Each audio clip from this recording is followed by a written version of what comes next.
अज्ञात आरोपियों द्वारा सराफा व्यापारी से की गई लूट का पुलिस द्वारा किया गया 4 दिन में पर्दाफाश। 8 आरोपियों से किया 55 लाख रुपए का मशरूका जब्त। बैतूल फरियादी प्रिंस सोनी पिता गजेंद्र सोनी उम्र 25 साल निवासी छिंदवाड़ा के साथ दिनांक 31/5/2021 को लूट की घटना हुई थी, जिसमें 2.5 लाख रुपए एवं 5 नग हीरे तकरीबन 2,50,000 रुपए के अज्ञात आरोपियों द्वारा हमलापुर के आगे पुलिया के पास अमला रोड पर घटना कारित की गई थी, जिसकी रिपोर्ट फरियादी प्रिंस सोनी द्वारा थानागंज में दिनांक 1/6/2021 को की गई, जिस पर अपराध क्रमांक 200/2021 धारा 392 भादवी का अज्ञात आरोपियों के विरुद्ध पंजीबद्ध किया गया। घटना की गंभीरता देखते हुए श्रीमान पुलिस अधीक्षक महोदय बैतूल द्वारा टीम का गठन किया गया। आपराधिक रिकॉर्डों को चेक किया, तब संदेही करण पिता शांतिलाल झारखंडे को पुलिस अभिरक्षा में लेकर बारीकी से पूछताछ की गई, तो उसके द्वारा अपने साथियों पिंटू नागले निवासी हमलापुर, शुभम गायकवाड़ निवासी मांझीनगर हमलापुर, ऋतिक चंद्रहास निवासी कालापाठा, पंकज कड़वे निवासी हमलापुर एवं रोहित मरकाम निवासी दुर्गावाड़ बैतूल तथा 2 विधि विरुद्ध बालकों को साथ मिलकर घटना कारित करना बताया गया तथा आरोपियों के कब्जे से 5 असली हीरे एवं 250 नग नकली हीरे तथा 2 देसी कट्टे, 2 जिंदा कारतूस एवं 15,000 रुपए नकदी एवं फरियादी के कागजातों को जब्त किया गया एवं प्रकरण में धारा 395 भादवी 25 आर्म्स एक्ट का इजाफा किया गया। आज की आवाज न्यूज जिला बैतूल से आशीष उगड़े की रिपोर्ट। मैम बताइए क्या पूरा मामला था लूट का और किस तरह से वो पूरी घटना को अंजाम दिया गया? ये 31 तारीख को एक लूट की घटना हुई थी। प्रिंस सोनी नाम का फरियादी था, जिसकी सोने चांदी की दुकान है छिंदवाड़ा में, जो सोना चांदी और डायमंड्स में डील करता है। तो इनको 4 लोगों ने ठगा इस प्रकार की रिपोर्ट आई थी हमारे पास और लूट के इनसे काफ़ी कुछ मशरूका ले गए, डायमंड्स भी ले गए, इनके पैसे भी ले गए, इनका बैग भी छीन कर ले गए थे। तो इस प्रकार की रिपोर्ट आई। इसी आधार पे हम लोगों ने एसआईटी का गठन किया और इस एसआईटी में जो एसडीओपी बैतूल हैं श्री नितेश पटेल और एसडीओपी मुल्ताई नम्रता सोंधिया और इन्हीं के साथ ही हम लोगों ने जो थाना प्रभारी रखे थे वो थाना प्रभारी आमला, थाना प्रभारी साईखेड़ा, थाना प्रभारी बैतूल बाज़ार और थाना प्रभारी मुल्ताई और थाना प्रभारी शाहपुर। जिस थाने में ये एफआईआर दर्ज हुई है वो थाना गंज है बैतूल का, जहाँ पे मुख्य रूप से पूरी कार्रवाई को अंजाम दिया गया है। इसमें 31 तारीख को जैसे ही हमारे पास रिपोर्ट आई, एसआईटी ने चारों तरफ हम लोगों ने सर्चिंग की, सीसीटीवी के आधार पे कुछ फुटेज हमको मिले और उसी आधार पे हम लोग आगे बढ़े और 8 आरोपियों को इसमें राउंड अप किया।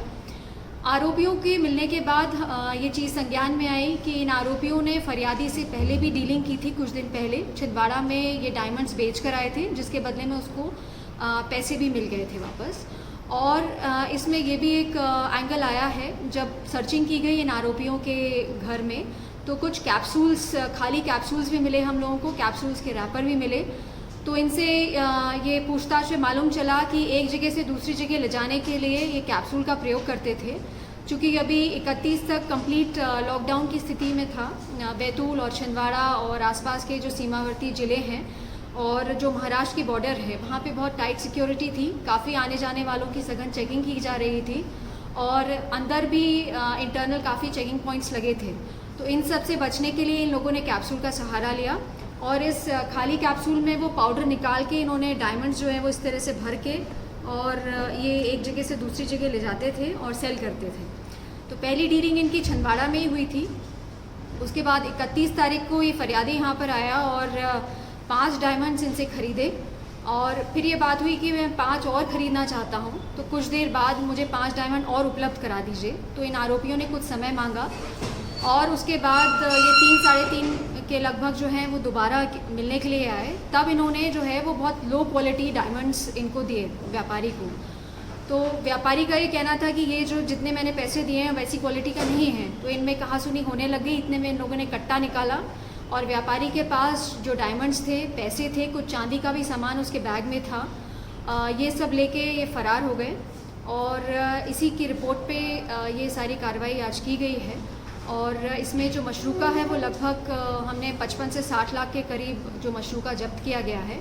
और जो आरोपी हैं ये 8 आरोपी राउंड अप किए गए हैं, जिसमें 2 नाबालिग लड़के भी हैं और इन सभी आरोपियों के पुराने रिकॉर्ड्स भी हैं। और जिस पे हम लोग और बाकी इनके रिकॉर्ड्स दिगर जिलों से भी निकलवा रहे हैं ताकि और इनसे सघन पूछताछ की जा सके। और इसमें ये भी अपील जारी की जा रही है कि ये संज्ञान में हमारे मामला आ गया, इस प्रकार से और कहीं ठगी की गई हो किसी सुनार के साथ या और किसी दुकान में जाकर, तो कृपया बताएं और इनसे पूछताछ में हम और इनके CDR के आधार पे और निकलवा लेंगे। और इसमें जो अभी इनका जो आरोपियों का जो प्लानिंग था वो लगभग 2.5 करोड़ की चपत लगाने का था, जो अलग अलग सुनारों को ये विदाउट एनी सर्टिफिकेशन जो हीरे बेच रहे थे।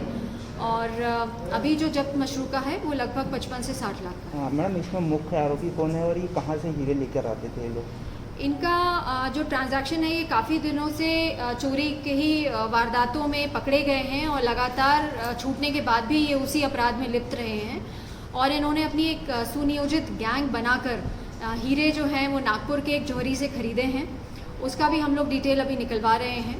वहाँ तो इनका कहना है कि हमने विधिवत पैसे देके और डायमंड्स खरीदे हैं, उसकी जांच हम लोग इनसे और पूछताछ में बाहर निकल कर आएगा और इसमें आगे और इनसे पूछताछ की जाएगी।